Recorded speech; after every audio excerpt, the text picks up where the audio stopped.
안녕하세요. 고양식당입니다. 혹시나 지금 들어오셔서 주호민 이 개새끼, 미친 새끼, 교권을 침해했던 새끼, 이런 걸 하고 싶으시면 그냥 바로 뒤로 가기를 누르시는 게 나을 거예요. 그렇다고 반대로 교사가 자폐아를 학대하는 선생이다라는 거를 또 원하셨으면 그것도 뒤로 가기를 누르시는 게 나을 거예요. 예, 그런 영상은 아마 아닐 겁니다. 주호민 씨 사건 처음에 이제 언론으로 밝혀졌을 때는 이제 주호민 씨 개같이 까다가 1심으로 주호민 씨 쪽으로 여론이 갔을 때는 이제 반대로 주호민 실드 치는 글이 나오다가 또 이제 2심 나오니까 이제 주호민 죽이려는 글들이 막 나와요. 그러니까 서로들 뭐 주호민 수호단이니 척살단이니 이러면서 얘기하고 있는데 그거 자체가 별로 되게 끼고 싶지 않은 거죠. 저뿐만 아니라 아마 많은 분들도 그럴 거예요. 그 교사분이 잘못을 했건 주호민이 잘못을 했건 사실 그건 우리가 판단할 지점이 아니잖아요. 굉장히 사적이고 복잡한 지점이기 때문에. 원래는 주호민 사건? 그거에 대해서 그냥 아예 언급을 하지 않고 넘어가려고 했는데 어제 커뮤니티를 하다가 좋은 글을 읽어가지고 이 정도 글이면 이 글에 기반해서 생각을 나눠봐도 괜찮겠다라는 생각이 들어서 카메라를 켰습니다. 제가 본 커뮤니티에 글은 그 초등학교에 10년 정도 근무하고 있다는 본인의 신상을 밝히신 분이 쓰신 거였는데 이분이 전에 썼던 글들을 보니까 맞는 것 같아요. 2, 3년 전에도 학교에서 어떤 교육을 하고 있다 이런 글들을 올리셨던 걸로 봐서는 거짓말을 하시는 것 같지는 않아요. 근데 이분이 쓴 글을 읽으면서 이 흐릿했던 생각이 명확해지는 것 같아서 이 글의 내용을 나누면 좋겠습니다. 이분이 1학년 때 한 아이를 만나셨대. 이 소년의 이름을 그냥 한 영호라고 해봅시다. 이 글에서는 다른 이름을 쓰셨는데 또 한 번 더 바꿀게요. 영호라고 써봅시다. 그냥 산만한 애인 줄 알았대요. 되게 산만한 애인 줄 알았는데 흔히 말하는 문제 아동이었던 거예요. 8살짜리 이제 초등학교에 이제 입학한 아이. 입학시 땐 그저 산만한 애인 줄 알았는데 이제 애들을 때리거나 좀 괴롭히거나 충동을 억제하기 어려워하는 그런 아이였대요. 진짜 애들을 똑히 때리고 괴롭히는 애들보다는 좀 과하게 행동하는 친구들이 있거든요. 자신의 충동을 억제하지 못하는. 저도 애들 보고 가르칠 때 많이 봤지만 근데 그런 친구들이 참 다루기가 힘들어요. 오히려 악독한 친구들은 힘으로 찍어 누르면 되는데 이런 친구들은 정말 아직 덜 자란 애거든요. 서로 그냥 투닥투닥 정도면 괜찮은데 이게 이제 특정한 선을 넘어서 상처를 입히거나 해를 가하는 걸로 가면 이제 선생님의 입장에서는 보호를 할 수밖에 없는 거죠. 아이들이 정말 '이 사람을 상처 입혀야지. 얘를 때려야지. 아프게 해야지.' 하고 상처를 입히는 일은 참 드물다는 거예요. 그래서 그 안에서 잘 중재를 하는 게 교사의 역할이고 또 많은 부모님들이 서로 이해를 하고 넘어간다는 거죠. 그럼에도 불구하고 영호는 나아지고 있었고 근데 나아진다는 게 얘가 문제를 일으키지 않는다는 건 아니었어. 폭력 빈도는 줄어들었다고 해도 얘한테 폭력을 당한 사람은 여전히 존재해. 얘가 폭력 빈도 줄어드는 거랑 그 줄어드는 빈도 속에서 얘가 위해를 가하는 거는 사실 별개의 문제니까. 얘가 폭력 빈도가 줄어든다고 해서 다른 그 피해를 입은 아이의 부모들이 이 애를 이해해 줘야 할까는 별개의 문제인 거죠. 이게 이 선생님이 가지고 있는 근본적인 물음 중에 하나인 거예요. 이 영호의 인생 궤도 때문에 사람들이 스스로를 희생할 필요는 없었다는 거죠. 그럼에도 불구하고 영호는 계속 나아지고 있었어요. 그리고 이 선생님도 영호를 이해하게 된 사건이 하나 있었어. 이 영호의 가정 환경이 너무 안 좋았던 거야. 엄마도 집을 나가고 애도 좀 아픔이 있대. 진짜 몸에 아픔이 있어서 오냐오냐 키우다 보니까 얘가 이렇게 자라난 것 같아. 이 아버지도 계속해서 노력을 하고 있는데 이렇게 훈계하고 지도하다가 사고 터지면 힘이 쭉 빠지고 이런 일들이 계속 반복된다는 거죠. 또 영호에게 형들이 있는데 집에서도 형들에게 굉장히 거칠게 훈육을 받았기 때문에 얘도 거칠게 생활하는 습관이 몸에 배어 있었던 거고. 자, 이거에 대해서 이 선생님이 또 의문을 가지시죠. '아버지를 잘못했다.'라고 해야 할까? 아니면 영호의 잘못일까? 그럼에도 불구하고 영호가 계속 나아지고 있었대요. 계속 나아지고 있었대요. 하지만 그러다가 이제 사건이 터진 거예요.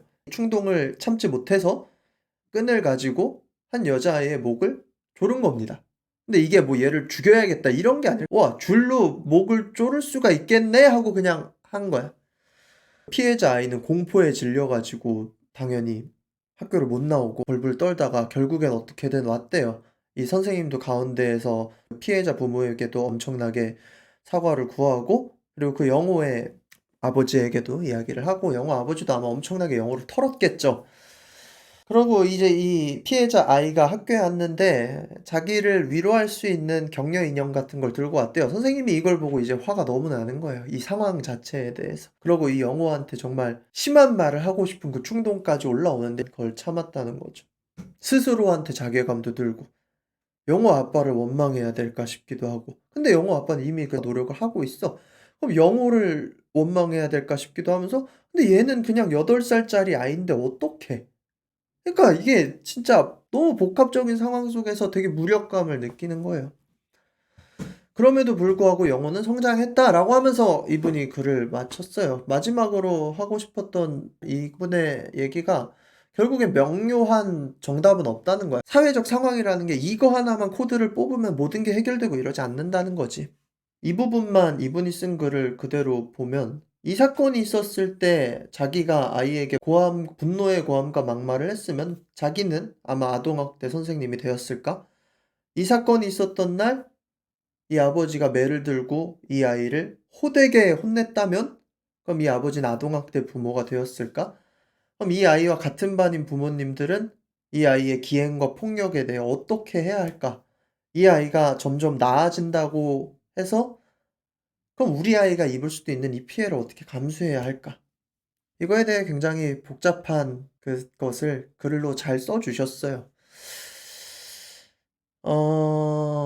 마지막에 쓰신 게 이거예요. 어느 한쪽이 그 어려움을 이기지 못하고 폭발하는 순간 이제 사건은 걷잡을 수 없이 어떠한 도착점까지 가죠. 그리고 전 그게 법원이라고 생각하고 거기까지 이제 달려가는 거죠. 피해 학생의 부모님이든 아니면 영호의 부모님이든 선생님이든 누구 하나가 이제 참지 못하는 순간 이 사건은 정말 사건이 되어 버리는 거죠. 모르겠어요. 여기까지 들으시고도 '명료한 답이 있다.'라고 생각하시는 분이 있을 수도 있어요. 그럼 '그 애를 격리시켜 버려야지.'라고 생각하실 수도 있는 거고, '그래도 참는 게 맞지.'라고 생각하실 수도 있는 거고, '교사가 이걸 더 엄정하게 했어야지.'라고 생각하시는 분도 있으실 거예요. 저는 일단 '어떠한 특정한 하나의 정답은 없다.'라고 생각이 드는 사람이고, 시스템이 아무리 좋아져도 이런 상황은 계속해서 일어날 거고, 그럼 옛날에 교권이 정말 셌을 때의 방식으로 두들겨 패는 게 좋은 결과로 나타날까를 생각해 봤을 때 그 시절을 생각해 보면 '그래 매로 이런 애들을 고칠 수는 있지만 그러면 다른 이제 피해 아동들이 또 생기겠죠.' 왜냐면 선생이란 존재도 완벽하지 않으니까. 그럼 그 반대로 영호 아버지가 이 영호를 두들겨 패서 고쳤으면 됐을까? 체벌과 훈육의 적당한 선이 어디일까? 그럼 반대로 피해 아동들이 이런 문제 아동들을 다 고소 고발해서 격리시키는 게 맞을까? 그럼 어디까지가 문제 아동의 그 선일까? 저는 이게 너무 복잡하더라고요. 어린아이들을 가르쳐 본 결과 제가 가르쳤던 애들 중에도 이런 애가 2 명이 있었거든요. 근데 문제는 뭐냐면 얘네 둘 다 가정 환경이 너무 안 좋았어. 한 명은 진짜 욕을 입에 달고 살아. 시발시발거리면서 다니는 거야. 얘가 뭔 죄가 있겠어요. 평소에 그런 욕을 많이 들었으니까 그렇겠지. 또 한 명은 충동을 잘 참지 못하는 애들이고, 얘네 때문에 물론 그때 같이 있던 아이들의 피해가 있었긴 했겠지만 솔직히 지나고 보면 이런 애들은 웬만하면 크면 나아지긴 한다는 거야. 괜찮게 성장하기 위해선 결국에 필요한 건 주변인들의 참음이지, 참음. 교사의 참음. 그리고 주변 그 같이 있던 아이들의 부모들이 우리 아이가 희생을 했음에도 불구하고 진짜 "이 아이를 당장에 교실에서 격리하십시오."라고 하지 않은 정도의 참음. "훈육해 주세요. 선생님한테 이걸 맡깁니다."라고 그 정도 참을 수 있을 정도의 인내심. 그런 생각이에요. 제가 주호민 사건을 평론할 거는 없고 평론할 자격이 없죠. 제가 사회적 평론가도 아니고 그냥 리뷰 정도죠, 제가 하는 거는. 리뷰. 다시 보는 거죠. 다시 보는 거 제 관점으로. 그냥 혐오 스포츠로 주호민 사건 자체는 변질돼 버린 것 같아요. 그냥 혐오 스포츠예요. 법은 끝에 끝까지 가서 그 상황을 어떻게든 판단하죠. 재단하죠. 유죄와 무죄로 나누죠. 근데 유죄와 무죄는 상황에 대한 판단일 뿐이고 방금 말한 이런 이야기와 같은 그런 복잡한 모든 것을 법은 다루지 못해요. 그리고 그런 걸 다루라고 있는 게 법도 아니고. 명백히 잘못을 했음에도 불구하고 비싼 변호인단을 썼을 때 무죄를 받을 수도 있는 게 사법 체계예요. 비싼 변호인단, 유능한 변호인단이 존재한다는 것 자체가 법은 완전히 공평하지 않다는 걸 증거하는 거죠. 그럼 그럼에도 불구하고 그러면 법치주의 자체가 의미가 없는 것인가? 그건 아니죠. 당연히 그건 아니죠. 불완전한 인간들이 계속 살고 있기 때문에 그 야만의 시대로 돌입하는 것을 막아주는 가장 최후방의 마지노선이 법치주의고, 결국엔 그 법의 판단을 따르는 게 민주주의를 지키는 방법이니까 우린 그걸 따르기는 해야 되죠. 근데 그거에 대한 판단으로 판단이 끝나야지, 판단 이후로 다시 한번 뭔가가 시작되는 거는 옳지는 않다는 거죠. 왜냐면 법의 판단이란 건 끝에 끝까지 갔을 때 결국에는 우리의 모든 손을 떠나서 법에 모든 걸 맡깁니다라고 했던 결과이기 때문에 그것으로 종결나는 게 맞다고 생각을 하는 거니까. 근데 사실 그렇지 않죠. 로펌도 여론전을 모두 하고. 그러니까 이게 결국 불완전한 톱니바퀴가 돌아가고 있는 거예요. 그럼 나는 주호민의 편일까 아동교사의 편일까를 생각해 보면, 전 평소에 주호민 씨의 유튜브를 많이 봤었고 펄이 빛나는 밤에도 많이 봤었어요. 주호민이 세상을 바라보는 관점에 대해 동의했던 것도 되게 많고, 주호민 씨 집에 강도가 침입했을 때 그가 했던 대처들을 보면서 '아, 좋은 어른이다.'라는 생각을 한 적이 많아요. 그럼 반대로 저는 교권에 대해서도 유튜브에서도 얘기한 적이 되게 많고, 제 친구 중에 교사를 하고 있는 아이들도 있고, 만났던 분들 중에 교사를 하는 분들의 이야기를 들으면서 '아, 교권 보호가 진짜 이루어져야겠다.' 생각을 많이 가지고 있어요. 선생님들의 교권은 지금보단 좀 더 올라가야 된다는. 전 자폐아동 교육에 대한 전문성도 없고, 그렇게 막무가내로 나가는 아이에 대한 어떻게 어디까지 워딩을 쓰고 대처를 하는 게 전문적인지 판단할 능력도 없어요, 저한테는.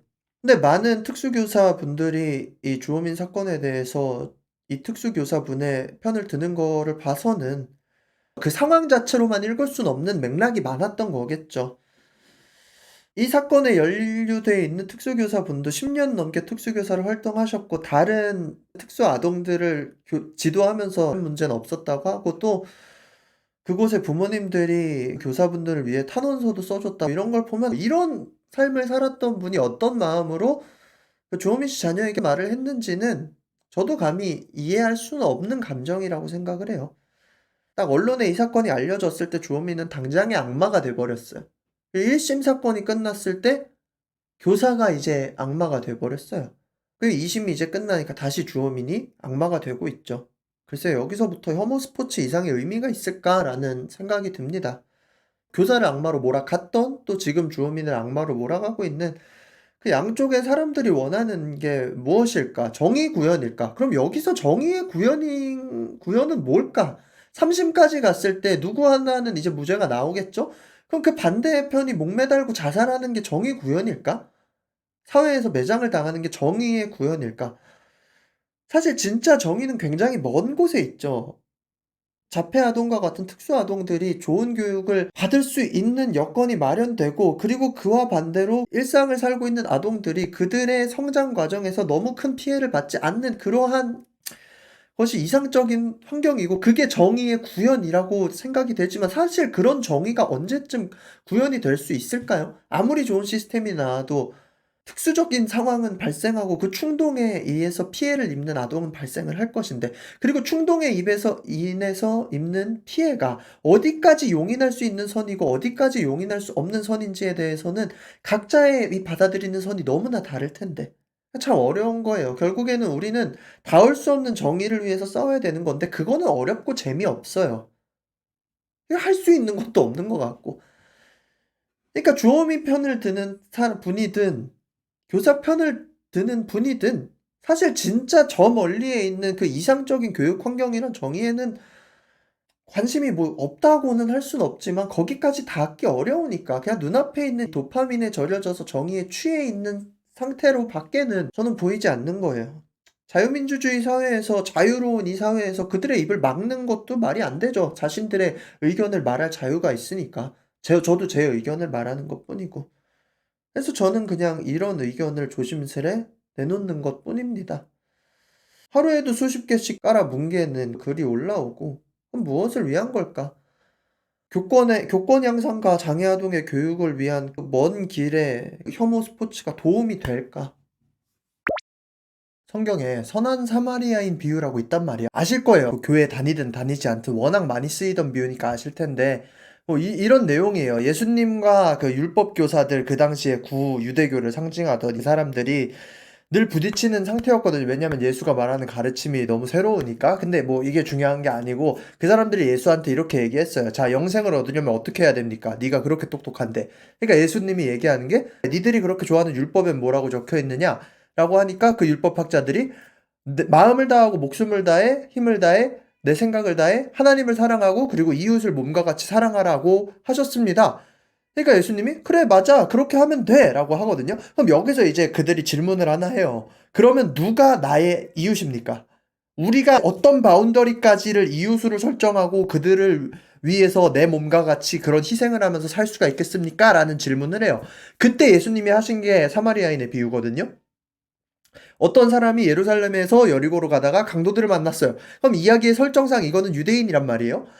강도들이 유대인의 가진 것을 모조리 뺏고 두들겨서 거의 반시체가 된 상태로 버려뒀어. 그럼 그때 뭐 차도 없고 뭐 길거리가 아니잖아. 사람도 안 지나갈 수도 있단 말이야.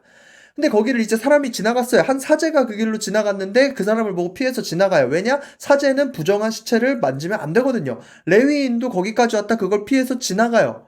이 사람도 예배를 돕는 사람이기 때문에 좀 껄끄러울 수 있어. 유대인인데 그 유대인 중에 유대인이라고 할 수 있는 사제도 지나가고 레위인도 지나가 버렸어. 근데 어떤 사마리아 사람이 그 옆을 지나가. 사마리아인은 우리가 일본과의 지역 감정이 있는 것을 넘어서서 거의 유대인들이 이때 사마리아 사람들은 이교도에 진짜 벌레 취급하던 사람들이었거든요.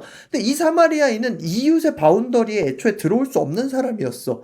근데 이 사마리아인이 이 시체가 될 이 사람을 보고 가여운 마음이 들어서 상처에 기름과 포도주를 붓고 소독을 하고 자기 나귀에 태워서 여관까지 데려다 주고 그리고 자기 주머니에서 돈까지 여관 주인한테 주면서 이 사람을 잘 돌봐주고 모자라면 내가 돌아오는 길에 갚아주겠다라고까지 얘기를 했어요. 이게 예수님이 그 율법학자에게 말한 사마리아인의 비유예요.